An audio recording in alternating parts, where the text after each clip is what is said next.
برطانیہ کے شہر بریڈفورڈ میں پاکستان تحریک انصاف کے سب سے کم عمر ممبر نیشنل اسمبلی مراد سعید کے اعزاز میں پاکستان تحریک انصاف نارتھ برطانیہ نے استقبالیہ کی تقریب منعقد کی۔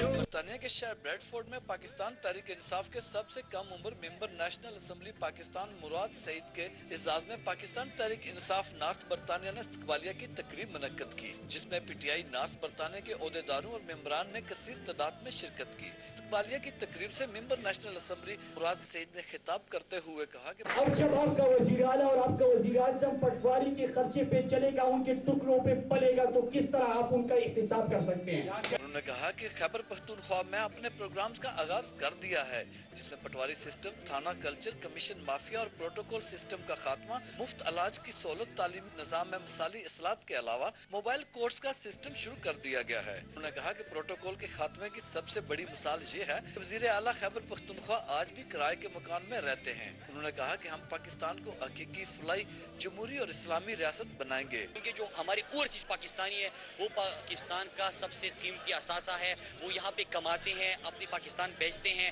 زیر مبادلہ کماتے ہیں اس سے، تو اوورسیز پاکستان کے لیے انشاءاللہ تحریک انصاف کی ہمیشہ انہوں نے ساتھ دیا ہے، تحریک انصاف ان کا ساتھ دے گا، ان کے لیے ہمیشہ آواز بنے گی۔ لیگ اخوان تارکین وطن پاکستانیوں نے تحریک انصاف کو ہر مارچ پر بڑھ چڑھ کر مدد کی ہے۔ اب تحریک انصاف تبدیلی لانے میں کتنی کامیاب ہوگی، اس کا فیصلہ تو وقت ہی کرے گا۔ ارشد رچال، AWR نیوز، بریڈفورڈ۔